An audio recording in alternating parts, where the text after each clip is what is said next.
மிகச்சிறந்த குரானிற்கும் ஹதீஸுக்கும் விளக்கம் எழுதி கொடுத்த அறிஞர் பெருமக்கள் எல்லாம் இந்த துவாவை தங்களுடைய நூட்களில் பதிவு செய்திருக்கிறாங்க. எனவே இந்த துவா ரொம்ப மசூரான அறிவிக்கப்பட்ட முக்கியமான துவாக்களில் ஒன்று. எனவே கடனாக இருக்கக்கூடிய, கடனினால் நெருக்கடிக்கு உள்ளாகி இருக்கக்கூடிய நம்ம மக்களும் சரி, அல்லது கடனே வாங்காமல் வாழணுங்க நிம்மதியாக அப்படின்ற மாதிரியான கான்செப்டில் இருக்கக்கூடியவங்களாக இருந்தாலும் சரி தான், அல்லது வேறு ஏதாவது மனபாரம், மன அழுத்தம், இந்த மாதிரியான ஒரு விதமான மன ரீதியான நெருக்கடிக்கு உள்ளானவங்களும் சரிதான், இதை தொடர்ச்சியாக ஓதும் பட்சத்தில் நிச்சயமாக அதையெல்லாம் அல்லாஹ் நீக்கி ஒரு வெளிச்சமான எதிர்காலத்தை, ஒரு சிறப்பான ஒரு நிலையை அல்லாஹ் தருவதற்கு இந்த துவாவை அல்லாஹ் காரணமாக்குவான். அஸ்ஸலாமு அலைக்கும் வரஹ்மத்துல்லாஹி வபரகாத்துஹு. அன்புக்குரிய சகோதர சகோதரிகளே, வாழ்க்கையில் பொதுவாகவே எல்லாருமே விரும்பக்கூடிய விஷயம் என்னென்னா, குறைவோ நிறைவோ யார்கிட்டையும் நான் கடனாளியாக இருக்கக்கூடாது. கடனை வாங்கிக்கிட்டு திருப்பி கொடுக்க முடியாத ஒரு நிர்பந்தமான சமயம், ஒரு நிர்கதியான நேரம் ரொம்ப பெரிய மன அழுத்தத்தையும் மன வேதனையும் கொடுக்கறதோடு மட்டுமல்லாமல் சில நேரங்களில் நமக்கும் நம்முடைய குடும்பத்துக்கும் அவமானத்தை கொடுத்துருதே. அதனால் கடன் எப்படியாவது நீங்கி போயிடணும், கடன் இல்லாத வாழ்க்கையை நம்ம அனுபவிக்கணும் அப்படின்னு சொல்லி நிறைய நபர்கள் யோசிக்கிறோம். அதற்காக வேண்டி முயற்சிக்கிறோம். பெற்ற கடனை எப்படி அடைப்பது, அப்படி அதற்காக வேண்டி நம்மிலே பலர் திண்டாடுகிற, பல்வேறு விதமான நெருக்கடிகளுக்கு ஆளாகுகிற ஒரு நிலைமெல்லாம் ஏற்படுது. அதை நம்ம பார்க்க முடியுது. நிறைய பேர் கேட்குறாங்க, கடன்லேருந்து எப்படியாவது நாங்கள் வெளியே வரணும். சில நேரங்களில் ஆசைக்கோ அல்லது அவசியத்துக்கோ சில வட்டி கடனில் போய் விழுந்துடுறோம். அல்லாஹ் பாதுகாக்கணும் எல்லா மக்களையும். அதில் விழுந்ததுக்கு பின்னாடி எங்கள் வாழ்க்கை மொத்தமே சூனியமாகி போச்சு. எப்படியாவது அதிலே வெளியே வந்துடணும், அல்லாட்ட தௌபா செஞ்சுட்டேன், இனிமேல் இந்த மாதிரியான காரியத்தில் ஈடுபட மாட்டேன் அப்படின்னு நினச்சிட்டு தான் முயற்சி பண்ணுறேன், ஆனால் என்னையால் முடியலை அப்படின்னு சொல்லக்கூடிய நபர்களை நிறைய பேரை நம்ம பார்க்க முடியுது. எனவே அன்பான சகோதரர்களே, இன்றைய தினம் உங்களுக்கு நான் சொல்லித்தரக்கூடிய ஒரு அதி அற்புதமான ஹதீஸில் அறிவிக்கப்பட்ட ஒரு துவா தான் ஹதரத் சையதுனா முஹம்மது ஸல்லல்லாஹு அலைஹி வஸல்லம் கற்றுத்தந்த துவா. ஹதரத் ஆயிஷா ரலியல்லாஹு தஆலா அன்ஹா அவர்கள் ஓதிய துவா, ஹதரத் அபூபக்கர் ரலியல்லாஹு அன்ஹு அவர்கள் ஓதிய துவா. ஓதியதின் வழியாக கடனிலிருந்து அவர்கள் வெளியேறுகிற வாய்ப்பையும் பெற்றார்கள். என்ன துவா அது என்பதை முழுமையாக இந்த காணொலியை நீங்கள் பாருங்கள். சிறந்த பலன் உங்களுக்கு கிடைக்கும் என்று நான் நம்புகிறேன். ஹதரத் ஆயிஷா ரலியல்லாஹு அன்ஹா அவர்களை பார்ப்பதற்காக வேண்டி அவங்க தகப்பனார் அபூபக்கர் ரலியல்லாஹு அன்ஹு ஒரு நாள் வீட்டுக்கு வர்றாங்க. முஸ்ததர்க ஹாக்கிம் என்ற நூலிலே இந்த ஹதீஸ் பதிவாகி இருக்கிறது. ஹதீஸினுடைய அறிவிப்பாளர் ஹதரத் சையதுனா உம்மஹாத்துல் முஃமினீன் ஆயிஷா ரலியல்லாஹு தஆலா அன்ஹா.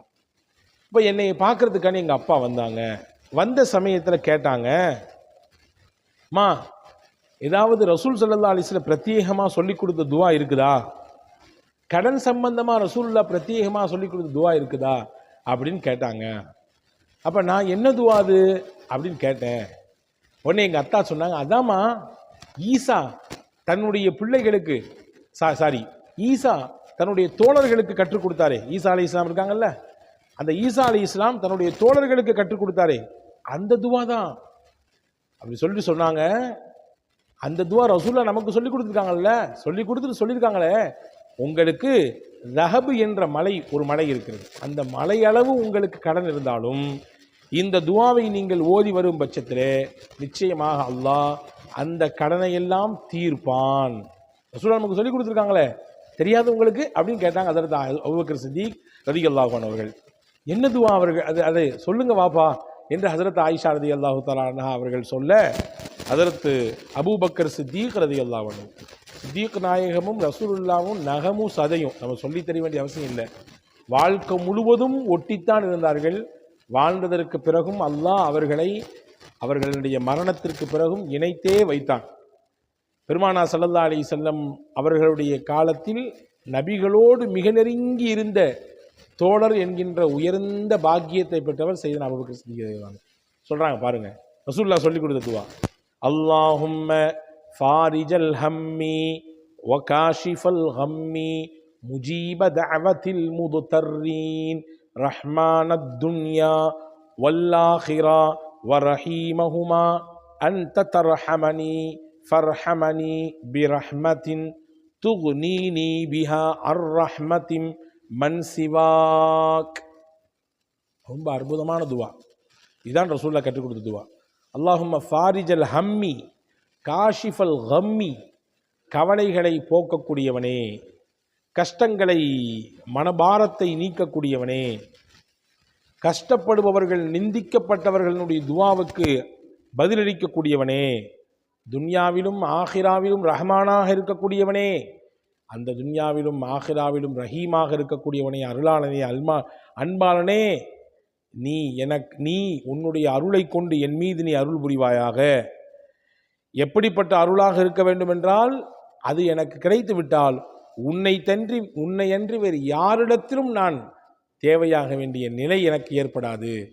அந்த அருள் மாறிய என் மீது நீ பொழிவாயாக என்ற பொருள்பட இருக்கிற இந்த துவாவை தான் ரசூலுல்லாஹி ஸல்லல்லாஹு அலைஹி வஸல்லம் கற்றுக் கொடுத்தாங்க. சொல்லிட்டு அபூபக்கர் ரலியல்லாஹு அன்ஹு சொல்கிறாங்க, இந்த துவாவை நான் கண்டினியூவாக ஓதுனேன். எனக்கு கொஞ்சம் கடன்கள் இருந்துச்சு, அடுத்தவங்களுக்கு அடைக்க வேண்டிய கடன்கள் எனக்கு கொஞ்சம் இருந்துச்சு. இந்த துவாவினுடைய பரக்கத்தினாலே அல்லாஹ் அந்த கடன்களை எல்லாம் அடைத்து கொடுத்தான். ஒன்று. அடுத்து ஹஜ்ரத் ஆயிஷா ரலியல்லாஹு அன்ஹா சொல்கிறாங்க பாருங்க, எப்போ எங்கள் வாப்பா ரசூலுல்லாஹ் சொன்னாங்கன்னு இந்த துவாவை சொன்னாங்களோ அன்னைக்கே நான் இந்த துவாவை ஓத ஆரம்பிச்சிட்டேன். ஏன் தெரியுமா?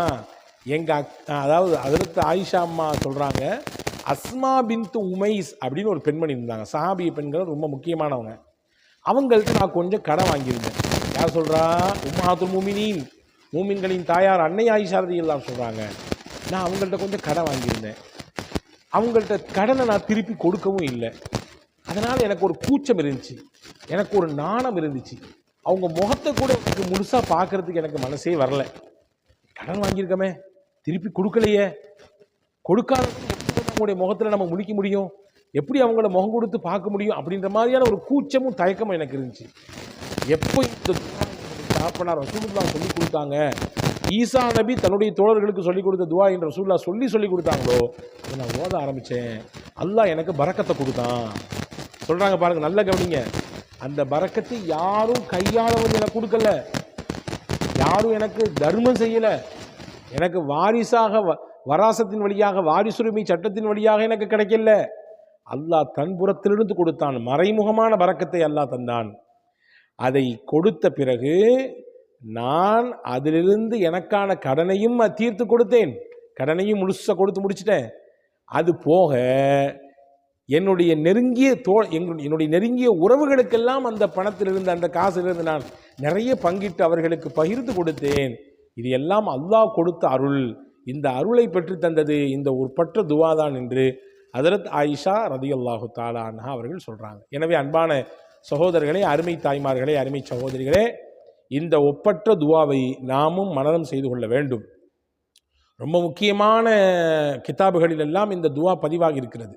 பெரிய பெரிய மாமேதைகளாக இருந்தவர்கள், மிகச்சிறந்த குரானிற்கும் ஹதீஸுக்கும் விளக்கம் எழுதி கொடுத்த அறிஞர் பெருமக்கள் எல்லாம் இந்த துவாவை தங்களுடைய நூட்களில் பதிவு செய்திருக்கிறாங்க. எனவே இந்த துவா ரொம்ப மசூரான அறிவிக்கப்பட்ட முக்கியமான துவாக்களில் ஒன்று. எனவே கடனாக இருக்கக்கூடிய, கடனினால் நெருக்கடிக்கு உள்ளாகி இருக்கக்கூடிய நம்ம மக்களும் சரி, அல்லது கடனே வாங்காமல் வாழணுங்க நிம்மதியாக அப்படின்ற மாதிரியான கான்செப்டில் இருக்கக்கூடியவங்களாக இருந்தாலும் சரி தான், அல்லது வேறு ஏதாவது மனபாரம், மன அழுத்தம், இந்த மாதிரியான ஒரு விதமான மன ரீதியான நெருக்கடிக்கு உள்ளானவங்களும் சரிதான், இதை தொடர்ச்சியாக ஓதும் பட்சத்தில் நிச்சயமாக அதையெல்லாம் அல்லாஹ் நீக்கி ஒரு வெளிச்சமான எதிர்காலத்தை, ஒரு சிறப்பான ஒரு நிலையை அல்லாஹ் தருவதற்கு இந்த துவாவை அல்லாஹ் காரணமாக்குவான். எனவே இதை கவனத்தில் கொள்ளுங்கள், இதை எழுதி எடுத்துக்கொள்ளுங்கள். வாய்ப்பு இருந்தால் இதை இன்ஷா அல்லாஹ் ஸ்கிரீனில் தருகிறோம், இல்லை என்றால் டிஸ்கிரிப்ஷனில் கொடுக்கிறோம். கண்டிப்பாக பார்த்து தொடர்ந்து ஓதி வாருங்கள். வல்ல அல்லாஹ் உங்களுக்கும் எனக்கும் எல்லா மக்களுக்கும் தௌஃபீக் செய்வானாக. பின்பற்றக்கூடிய நசீபை அல்லாஹ் தருவானாக. வசலாம். அஸ்ஸலாமு அலைக்கும்.